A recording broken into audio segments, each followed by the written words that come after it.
Why do some founders go from $1 million to 10 million in 2 years while others stay stuck at the same number for almost a decade? I know the answer and I'm going to give it to you today. I've been asking that question for 10 years, working inside of hundreds of businesses, sitting across from 8 and 9 figure founders alongside of people like Tony Robbins, Dean Graziosi, Russell Brunson, and I've finally got the answer for you. It's not funding, it's not luck, it's not even talent. It's 10 specific things, 10 things the founders who break through understand, and the ones who stay stuck just don't. And today, I'm laying all 10 of them out because if even one of them lands for you, it could change the entire trajectory of your business. So let's get right into it. Number 1, distribution beats brilliance. This one is going to sting a lot for a lot of people. The best product doesn't win. Let me say that again. The best product does not win.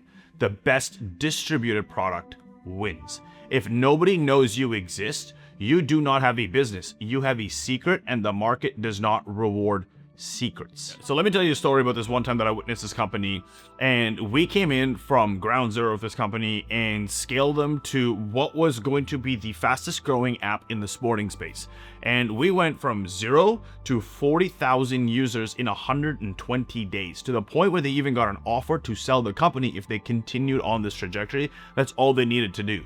Now, one of the things the owner of that company thought that they could do is that because they'd already got the 40,000 users, they didn't really have to keep spending money on ads. So they decided to stop working with us.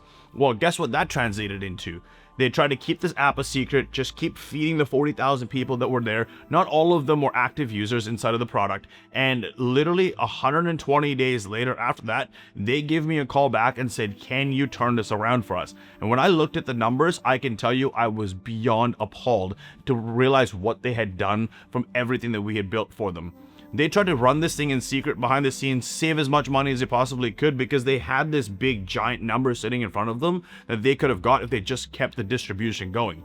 Well, they confused what distribution actually meant versus thinking that they got the number that they wanted based on the users that they had. That completely tanked the business. The business doesn't exist today, and that private equity company that was going to buy them, I bet, saved themselves one of the biggest mistakes of their entire life. And here's what I've learned from watching this play out over and over again. Distribution is not an afterthought. It is the business. The founder who scales fast obsesses over distribution as much as they obsess over delivery. They're building audiences, they're building partnerships, building systems that put them in front of the right people every single day. If you're not doing that, it doesn't matter how good you are. Think about your own business right now for a second. How are people actually finding you? Is it referrals, ads, content, cold outreach? And more importantly, is that one channel enough to get you to where you want to go? Because if the honest answer is no, that's not a product problem. That's a distribution problem. The best investment that you can make right now isn't in your product getting better. It's in making sure that more of the right people know that you exist. Lesson number 2, speed beats perfection. And this one goes against everything most founders are wired to believe. I have never, not once in 10 years, seen slow operators dominate for long. Never, not once. Hear me again. The market pays people who test fast, learn fast, and adjust extremely fast. Now, let me tell you a story about speed, okay? As we kept scaling our company internally, one of the things that we realized when we launched, we were an advertising agency. That was the original offer, the original product, essentially, that we were offering. But as the clients kept coming in, they kept asking me, hey, can you help me with your emails? Can you help me with the landing page? Can you help me write VSLs? All the stuff that comes in from what I would consider a fractional CMO. Now, what I started to realize having these consistent conversations with new leads that were coming in and current clients that we had was that if I just started to just test this and say, hey, yeah, we'll take over your emails. Let's see what happens. Yeah, we'll write your landing page copy. Let's see what happens. Yeah, we'll build it. Now, we literally just started going insanely fast inside of the team. Even though my team was kind of tweaking out and like, what the hell are you doing? It realized that our team had more capability internally because we could push much higher, deliver at a better value, control the entire infrastructure. Today, selling what we call our fractional CMO package advantage is one of the most sought after things in our industry, because people come to us to hear about the delivery that we do, because we own the entire ecosystem. From the time someone sees an ad to the time someone becomes a lead or becomes a purchaser, that came from us just working fast, delivering fast, getting the results, and have more people talking about it. Done and in market beats perfect and in your head. Every single time, get it out, get data, let the market tell you what to fix, because the market is smarter than your assumptions. Speed is a competitive advantage. Treat it like one. Ask yourself honestly, right now, what are you sitting on? What's the one thing that you've been almost ready to launch for weeks, maybe even months? Because I guarantee there's something, and that question I want you to sit with is, what is waiting actually costing you? Not just in revenue, in momentum, in confidence, and in market position. Give yourself the permission today to be imperfect in public. The data you get from launching something messy is worth more than another month of preparation in private. Lesson number 3, personal brand compresses trust, and this is one I wish I had understood earlier in my career. People buy certainty before they buy the service. Now think about that for a second. Before someone hands you money, what do they actually need to believe? They need to believe that you can do what you say you can do, that you've done it before, and that you are the real thing. Your personal brand does that work before the sales conversation even starts. It lowers the friction, it shortens the sales cycle, it makes opportunities find you instead of you chasing it. So here's a story for you. Now, over the years, I've gone on Instagram and LinkedIn and built all of these personal brands and kind of never taken it seriously. Fortunately, even through that whole process, I never really did it consistently. Just in the recent few months, I posted a couple reels that I decided to shoot and put them out there. Some of these reels got in front of some multi-billion-dollar conversations. And these brands that are coming to me because of the personal brand and me just being vulnerable and sharing it in public transformed what made me understand how much authority the personal brand actually has. Then I sat down and looked at every single one of the founders that I worked with and been in rooms with, and that actually had like a very short sales cycle with such a high credibility. What was the one thing that they all had in common? Was their personal brand. And I'm here to tell you, there's never better a time to start a personal brand than today. So get started. That's the power of a personal brand built the right way. It's not vanity, it's complete and utter leverage. The founders who are building in public, sharing their knowledge, showing their results,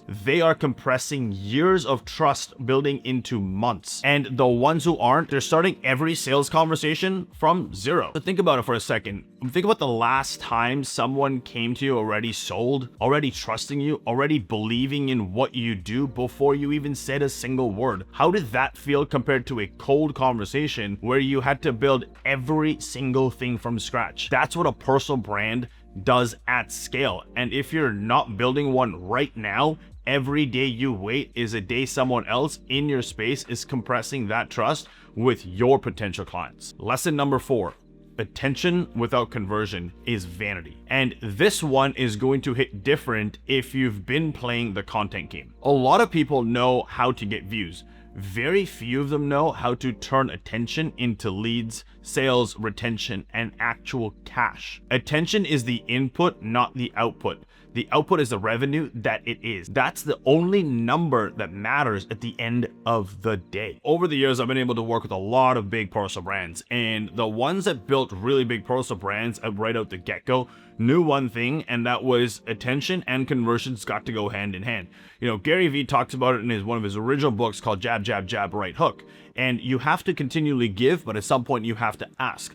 The big mistakes that I've seen on the other side with personal brands, that I've seen people with millions of followers getting millions of reach, are completely dead broke. And I just couldn't understand what the hell was going on. Having these conversations with these people, I realized all they did was give value, never really ask. And then when they did go to ask, they were asking so abruptly that it kind of ruined the trust that they'd already built with their brand. Now, there's this little song and dance that you have to play through the whole story of when you're building your personal brand, is be upfront about it. Hey, I'm going to give you everything for free that I know, but in exchange, at some point, I'm going to ask you to work with me, or at some point, I'm going to ask you to buy my product. So as long as you're here to understand that, and as long as you can get the value from what I'm giving you, let's at some point shake hands, do business, buy my product and be upfront about that transforms completely. The ones that we've had to go in and transform that story with their views, it takes a lot longer than being upfront about it right out the get-go. Attention without conversion system is just purely entertainment, and entertainment doesn't pay the bills. The question isn't just how do I get more eyeballs? The question should really be is what happens to those eyeballs after they find me? What's the journey? What's the offer? What's the follow-up really look like? If I asked you right now to walk me through exactly what happens to someone from the moment they discover you to the moment they become a paying client, could you do it step by step and no gaps in between? Because most founders can't. And that gap is missing the map, is missing where the money is and where the money's leaking from. Draw that map out today before you spend another dollar or another hour on getting more attention. Lesson number 5, offers matter more than effort. And this one might be the most important thing I say in this entire video. Do not scale by working harder on a weak offer. You scale by making the offer so clear, so valuable that people feel dumb saying no to you. That's the bar. Dumb to say no. This one is so cliche in so many different ways because I see businesses, whether it doesn't matter what real niche it is they have a weak offer and they just keep working and attracting the wrong audience. And when we come in, one of the first things that we usually do inside of our company is not just audit their marketing, but we also want to audit what the delivery process looks like. What does that offer actually be? Who are they talking to? Who's the ICP that's in their business? Do they love the people that they're talking to? When I usually ask them, if you were to continue doing this, literally the same thing for the next 10 years and nothing changed, and you kept talking to the same customer every single day or the same client every single day, would you keep doing it? 8 out of 10 times, the client usually says no or maybe. And when I get that answer, I know one thing for sure, they have a weak offer because they're attracting the wrong audience.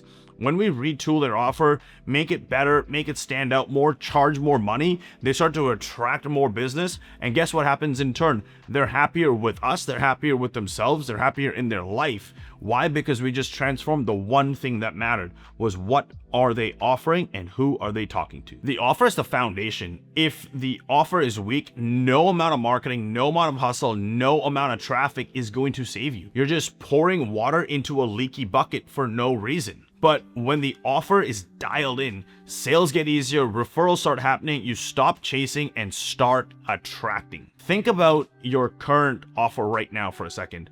Not what you do, what they get. Can you say in one sentence what the outcome is? Why is it valuable and why now is the time to say yes? If that sentence takes you more than 10 seconds to find, your offer isn't clear enough yet.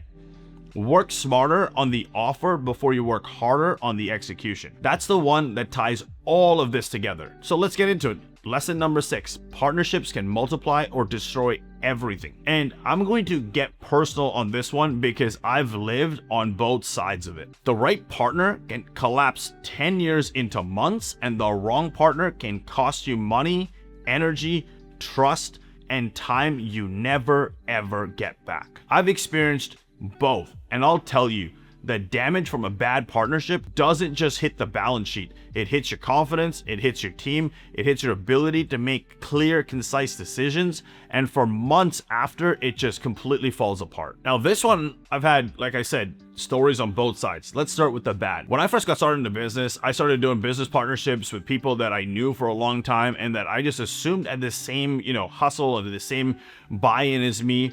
But as the company got bigger, the team got bigger, the money got good, the one thing that I started to realize was they were in it for themselves. They weren't in it for the clients. They weren't in it for the team that we were building. And our values just completely clashed. One of the things that I tell people when getting into partnerships is be completely upfront, be completely transparent, and both of you need to do one simple task. What are the benefits of being in business with them? What are the drawbacks of being in business with them? Now, if each of you can equally come up with 10 on either side, you are equally seeing this partnership from a balanced perspective. If either side is like 5 benefits and 10 drawbacks, or five drawbacks and 10 benefits, no matter what you do, at some point you're going to clash. In today's day and age, when we fast forward in the partnerships that I have today, being completely transparent, being completely vulnerable right at the beginning. Hey man, like this is exactly who I'm going to be. This is what I'm going to do. This is what I'm going to bring to you. And this is what I want in exchange. Are we on the same page? And then you sit down and say, okay, what are the benefits of us doing this together? Both of us, let's work this out all the way through. What are the drawbacks of us doing this together? Work that through. You'll start to feel not only an energetic shift, but you'll actually start to see both parties coming to a point of like, oh, we're starting at equilibrium. We see this right out the get-go. What do we benefit from it? What do we draw back from not having it? And guess what? Anytime things get tough, those conversations are so much easier to have than when they get to the point where resentment just takes over. So do yourself a favor and do that before you get into any other partnership moving forward. Here's what I've learned. Before you partner with anyone, get crystal clear on 3 things. Number 1, do your values actually align? Not just your goals. Number 2, are the roles and responsibilities completely clear? And number 3, what does the exit look like if it doesn't work out? Because the conversations you avoid having at the beginning become the lawsuits you end up having at the end. Trust me, it's not worth it. The most important partnership conversations are uncomfortable ones, the ones about roles, the ones about money, about what happens if it falls apart. Have those conversations now, while everyone still really likes each other and completely infatuated. Lesson number 7, operators win, not the idea guys. Big ideas are everywhere. I hear this every single day. Everyone has the next big idea. People who can execute under pressure, solve bottlenecks, and lead teams through complete chaos and stay consistent when things really do get hard. Those are the people that are rare, and I mean genuinely rare. This one hits more than ever because I saw one of my very close friends literally take his company from $0 to $20 million a year in 12 months, and literally 12 months later, it was back to barely making $2 million a year. And what it was a great idea, but shit execution, shit operations internally. And when I saw him turn that company right back around again the following year and go back up to doing, and that company eventually went on to do over $150 million in sales, I asked him one question as, what the hell changed? You had this crazy rise, you had this crazy fall, you literally retooled everything for an entire year almost, and then you went on this insane run that people are just like, where did you come from? And he said to me, one simple thing is focus on the operations, do the mundane every single day, no matter whether it's a good day or a bad day.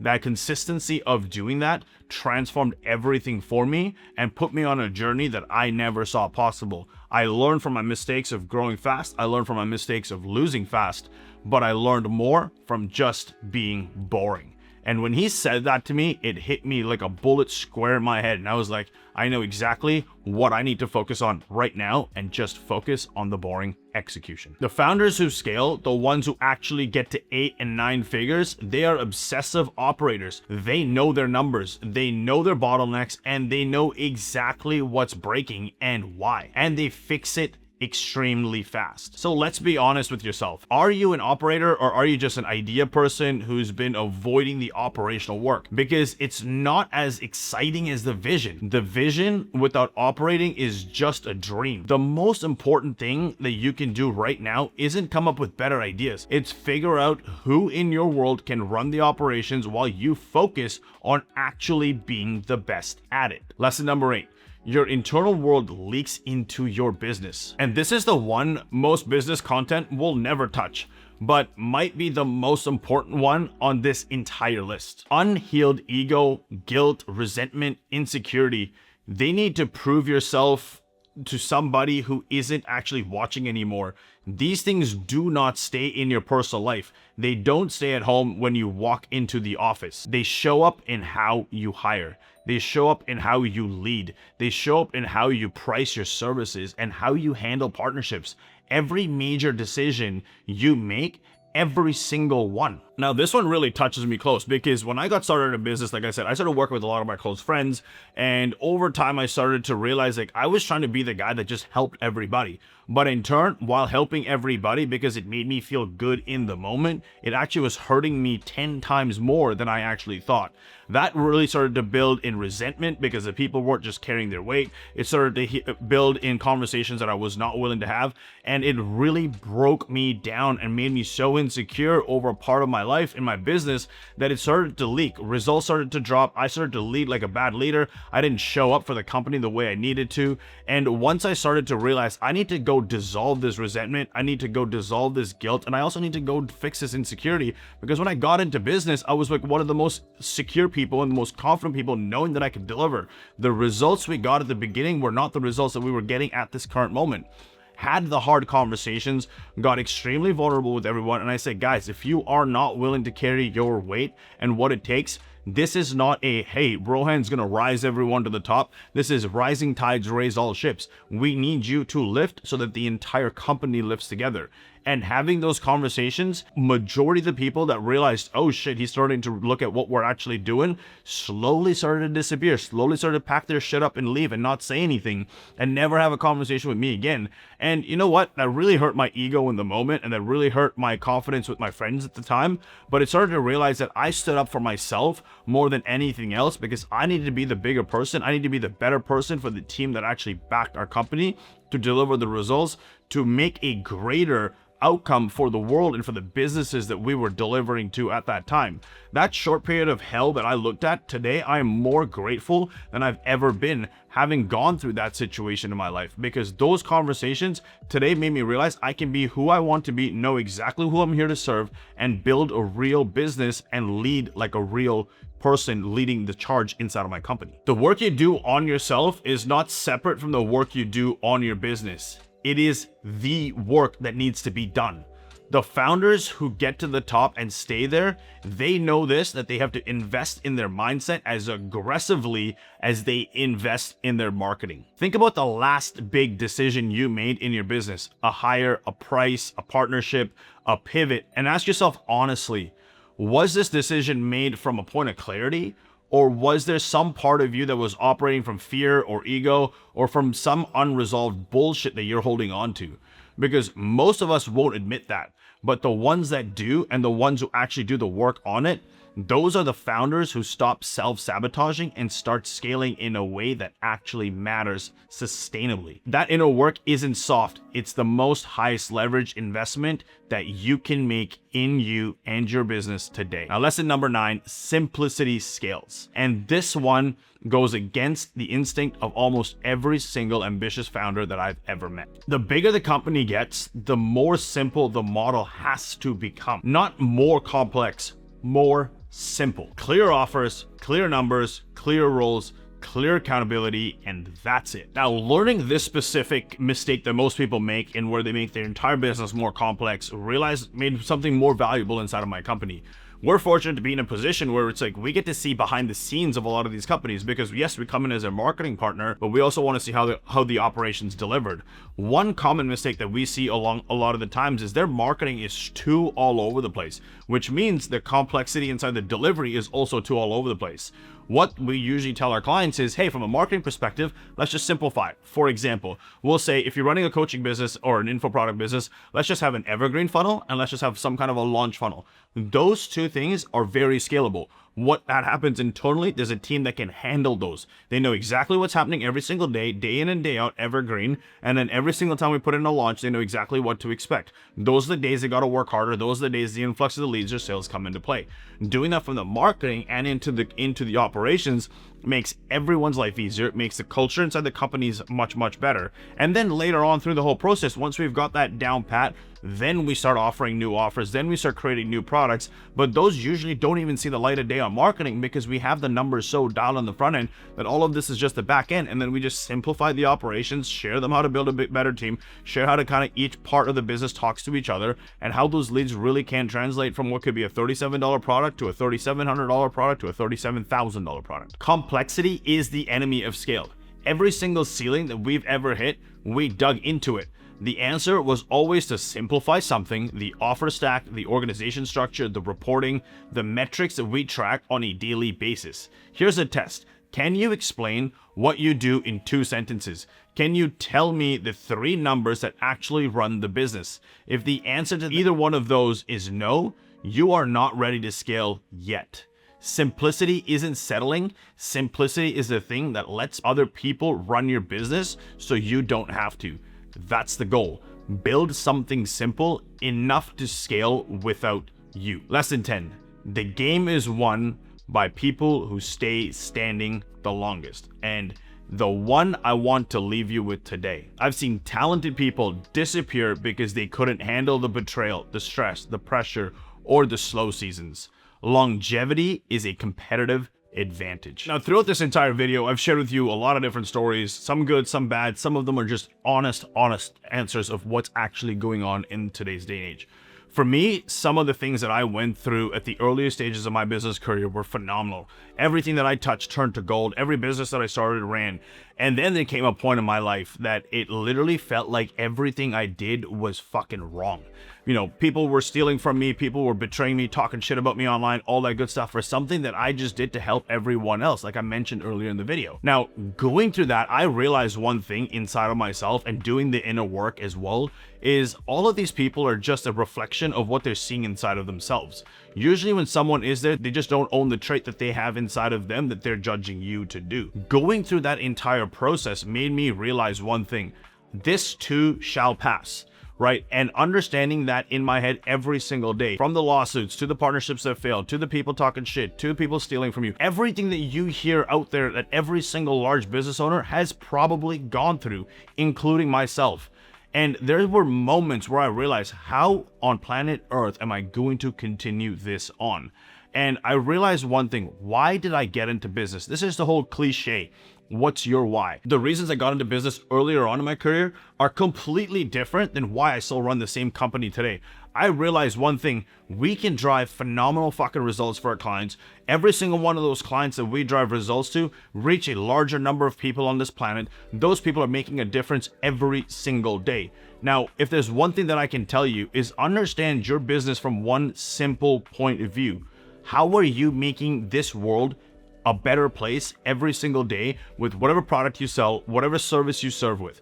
Because as long as you can understand every single thing that you do, maybe only your 10 or 15 or 100 clients, or maybe the thousands of people that are buying your product, is it making the world a better place? If you can think of it from that perspective, your internal why completely changes. The way you look at your business completely changes. The way you communicate with your client, the way you communicate with your team, everything is bigger than you. As cliched as that sounds, look at any large business today: Apple, Microsoft, Amazon.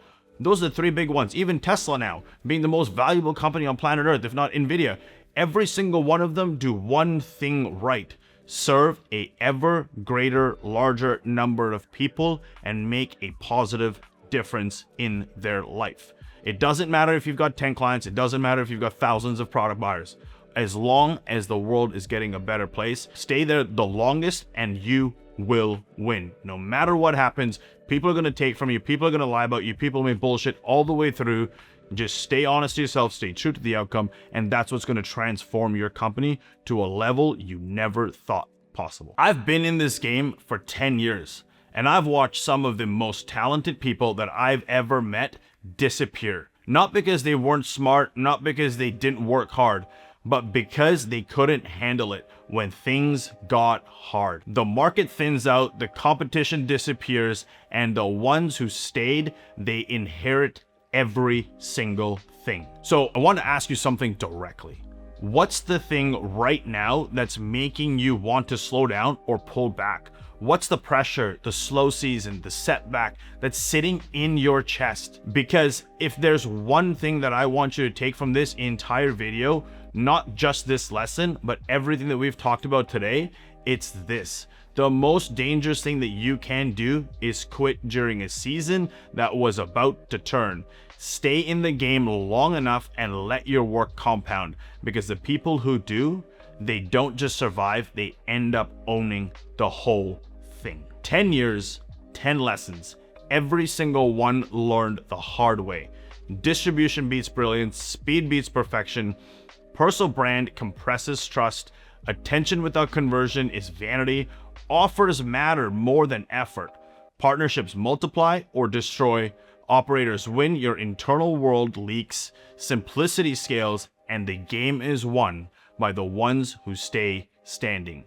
That's the playbook that nobody hands you when you start, but now you have it. If you want to understand where these 10 lessons actually came from, go back through this channel.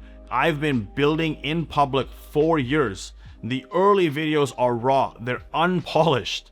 and they're real. You'll see the version of me that was still figuring it out, and then you'll see exactly how the lessons that I just shared with you were learned the hard way, in real time, on camera. It's all there. See you in the next one.